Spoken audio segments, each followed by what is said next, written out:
Light bill होणार बंद, आता कोणालाही लाईट बिल येणार नाही.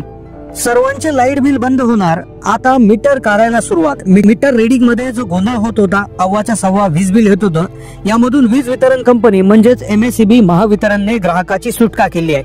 यावर एक मोठा पर्याय त्यांनी शोधलेला आहे, ज्यामुळे वीज ग्राहक जे आपल्यासारखे सामान्य ग्राहक आहेत ते खूप खुश होणार आहेत. त्यांनी एक असा नवीन नियम केलाय आणि काही जुन्या नियमांमध्ये बदल केले आहेत, ज्यामुळे ग्राहकांना होणारा जो वीज बिलाचा त्रास आहे तो जो होत होता तो कमी होणार आहे. चुकीच्या रिडिंगमुळे किंवा सदोष मीटरमुळे भरपूर प्रॉब्लेम येत होते, तसा काहीच प्रॉब्लेम येणार नाही. आता वीज बिल बंद होणार आहे, कोणालाही वीज बिल त्या ठिकाणी येणार नाही. अतिशय आनंददायी बातमी आज आपण डिटेल मध्ये समजून घेणार आहोत. नेमकं काय होणार आहे ज्यामुळे तुम्हाला वीज बिलच भरावं लागणार नाही. वीज बिल ही प्रक्रिया बंद होणार. मीटर देखील काढायला सुरुवात.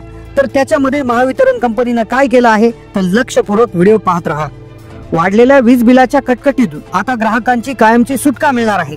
पूर्ण जिल्ह्यामध्ये, पूर्ण राज्यामध्ये, पूर्ण राज्यातील तालुक्यांमध्ये वीज मीटरची एक त्या ठिकाणी काढायला सुरुवात केलेली आहे. त्या अनुषंगाने आता कोणालाही वीज बिल त्या ठिकाणी येणार नाही. आता याचा जो आदेश होता, तो जो आदेश आहे तर तो पूर्वी मार्च एप्रिल मध्ये मागच्या वर्षी त्या ठिकाणी काढला गेला होता. त्यावेळेचे ऊर्जा मंत्री देवेंद्र फडणवीस यांनी त्या संदर्भात सूचना दिल्या होत्या. ग्राहकांना विजेच्या खर्चावर संपूर्ण नियंत्रण देणारे प्रीपेड स्मार्ट मीटर आता बसवण्यात येणार आहे. महावितरणाने हे जे आहे एक पाऊल उचललेलं आहे. आता लक्षात घ्या, स्मार्ट मीटर हे प्रत्येकाच्या घरी बसवण्यात येणार आहे. आता पहा, कोल्हापुरामध्ये टप्प्याटप्प्याने याची सुरुवात झालेली आहे. कोल्हापूरमध्ये काय घडलेलं आहे लगेच पाहून घ्या. आता हे स्मार्ट मीटर म्हणजे नेमकं काय, मोबाईल फोन प्रमाणे विजेसाठी आता पैसे भरून वीज वापरता येणार. पहा, वीज बिल बंद होणार, कुठलेही वीज बिल येणार नाही. विजेसाठी किती खर्च करायचा हे ग्राहकांना निश्चित करता येणार. आता पहा, कोल्हापूरमध्ये काय झालंय, आता हे स्मार्ट मीटर जर बसवलं, जर आता रिचार्ज करावं लागणार. जेवढ्याचा रिचार्ज तेवढीच वीज तुम्ही वापरू शकता. रिचार्ज संपला का वीज बिल, वीज बंद.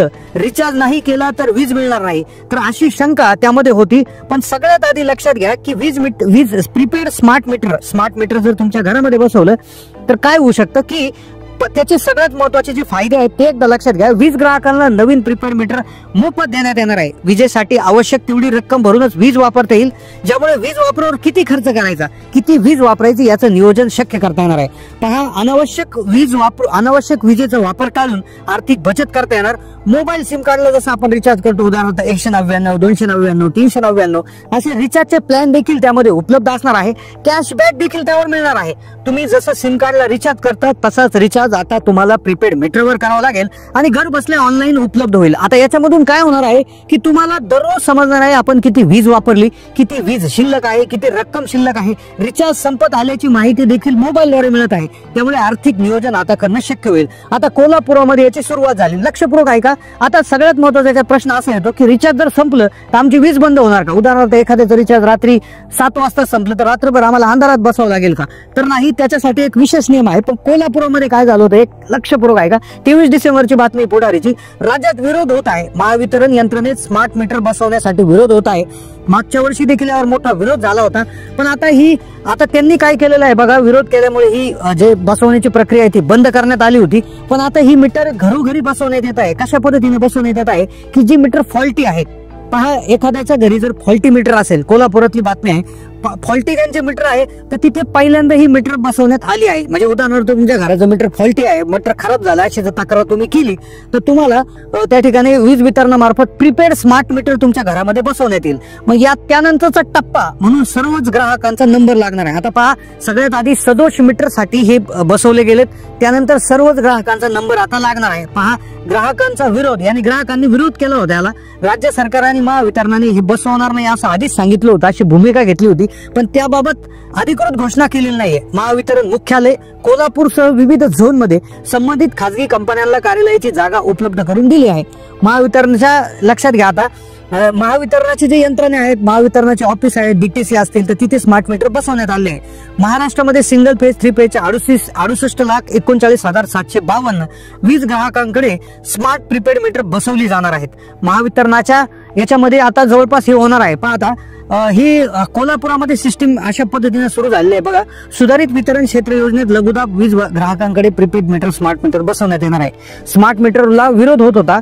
हे पाहत असताना कंपनीने मीटर बसवण्याची प्रक्रिया थांबवली होती. मात्र स्वतःच्या कार्यालयात ही जिथे वितरण रोहित्रे आहेत, वीज वाहिन्यावर स्मार्ट मीटर लावण्यास सुरुवात झाली आहे, शासकीय कार्यालय ते स्मार्ट मीटर बसवले आहेत, आता सर्वसामान्य ग्राहकाचा नंबर लागणार आहे. तर अशी माहिती आपल्याला पुढारीच्या बातम्यातून मिळत आहे.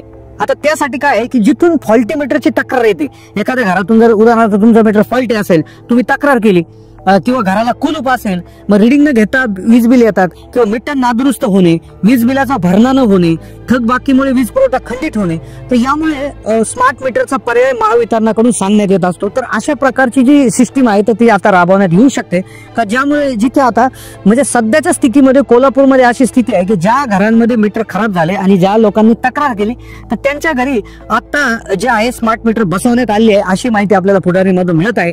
तर त्यामुळे काय होतंय, ग्राहकांचा फायदा होत आहे. ग्राहकांना बऱ्याचशा ग्राहकांनी याला विरोध केला होता की ग्राहकांना यामुळे फटका बसत आहे, त्यामुळे विरोध केला होता. का विरोध केला होता? कारण की लोकांना असं वाटत होतं की हे जर आपले पैसे संपले तर वीज बंद होईल का, वीज डायरेक्ट ऑफ होईल का. तर त्यासाठी काय एक नियम त्यांनी त्या ठिकाणी ठरवला गेला होता, जो नियम फार महत्वाचा आहे. याच्यामध्ये ग्राहकांचा नक्कीच फायदा होणार आहे, यामध्ये कुठलंही नुकसान नाहीये. लक्षात घ्या, रिचार्जची रक्कम उदाहरणार्थ आता आपलं रिचार्ज केलेलं असेल, उदाहरणार्थ आपण 200-500 रुपयाचं रिचार्ज केलं आणि आपण जास्त जर वीज वापरले, उदाहरणार्थ आपलं बजेट आपल्याला माहिती आहे की 1 महिन्याला आपण 500ची वीज वापरणार आहोत, पण बऱ्याच वेळा असं होईल की काही कारणास्तव घरात पाहुणे आले किंवा काही इश्यू झाला, जास्त लाईट वापरण्यात गेली, जास्त फॅन वापरण्यात गेला, तर त्यावेळेस काय होईल की आपलं रिचार्ज लवकर संपेल. आणि ते जर अचानक संपलं, उदाहरणार्थ ते संध्याकाळी 7ला संपलं, ज्यावेळेस लाईटची खरी गरज आहे किंवा फुल उकाडा आहे उन्हाळ्यात, तर सकाळी म्हणजे ज्यावेळेस उन्हाचा ताण सुरू आहे, ज्यावेळेस फॅनची गरज आहे, एसीची गरज आहे, त्यावेळेस संपलं, तर मग काय होणार. तर लक्षात घ्या, त्यासाठी जे आहे तर याचा नियम असा करण्यात आला आहे की तुम्हाला रिचार्ज संपत आल्याची माहिती 2-3 दिवस 4 दिवस आधीच समजणार आहे. म्हणजे उदाहरणार्थ तुमचा रिचार्ज 50 रुपयेच राहिला आहे, 30 रुपयेच राहिला आहे, काहीतरी एक रक्कम निर्धारित करण्यात येईल आणि त्यावेळेस तुम्हाला अलर्ट मेसेज येणार आहे. ही एक गोष्ट झाली. दुसरी गोष्ट, जरी तुम्ही दुर्लक्ष केलं, जरी उदाहरणार्थ तुम्हाला काही कारणास्तव तुमचं रिचार्ज करताना तुमची चूक झाली, तर तुम्हाला सायंकाळी 6 ते सकाळी 10 वाजेपर्यंत तुम्हाला रिचार्ज जरी संपला तरी तुमची वीज सुरू होईल. उदाहरणार्थ तुमचा आज 6 वाजता जर रिचार्ज संपला, संध्याकाळी 6 वाजता, तर तुम्हाला उद्या 10 वाजेपर्यंत तुमची वीज त्या ठिकाणी सुरू राहणार आहे, वीज पुरवठा तुमचा खंडित होणार नाही. पण मात्र ग्राहकाने दुसऱ्या दिवशी सकाळी 10 वाजेपर्यंत रिचार्ज करावा लागेल, हे इथे लक्षात घेण्याचं आहे. म्हणजेच काय होणार आहे की तुम्हाला आधी एक 12 तासांचा म्हणजे सकाळी संध्याकाळी 6 ते दुसऱ्या दिवशी म्हणजे 14 ते 15 तासाचा तुम्हाला एक त्या ठिकाणी अवधी देण्यात येईल. तेवढ्या अवधीमध्ये तुमचा वीज पुरवठा खंडित होणार नाही, तुम्हाला रिचार्ज करावं लागेल. आणि रिचार्ज संपल्यानंतर मग जी काय तुम्ही त्या काळात जी वीज वापरली असेल तर त्याची रक्कम तुम्ही जर रिचार्ज केल्यानंतर जी काही रक्कम तुम्ही भरली त्याच्यातून ती कपात करण्यात येईल. तर अशा पद्धतीनं त्याचं जे आहे ते वितरण होणार आहे. तर नक्कीच अशा पद्धतीनं, तसं ऑफिशियल न्यूज याच्यामध्ये आलेलं नाही, ग्राहकांनी विरोध केल्यामुळे ती प्रक्रिया थांबवली होती. पण कोल्हापूरमध्ये सदोष मीटर जिथे जिथे आहे, जिथे जिथे तक्रार केली की आमचं मीटर खराब झालं, तर त्या ग्राहकांच्या घरी जाऊन महावितरणाने स्मार्ट मीटर त्या ठिकाणी लावले आहे. तर लवकरच त्या ठिकाणी आपल्याकडे स्मार्ट मीटर पाहायला मिळतील. पण नक्कीच फायद्याच आहे. तर तुम्हाला काय वाटतं, यात फायदा होईल की तोटा होईल? अजून कुठली त्यामध्ये कायदे जे आपण काय म्हणतो त्यामध्ये आदेश कुठला आलेला नाही, सरकारी निर्णय आलेला नाही, पण कदाचित असं होऊ शकतं अशी त्या ठिकाणी एक आशा आहे. तर नक्कीच तुम्हाला काय वाटतं कमेंट करा. धन्यवाद.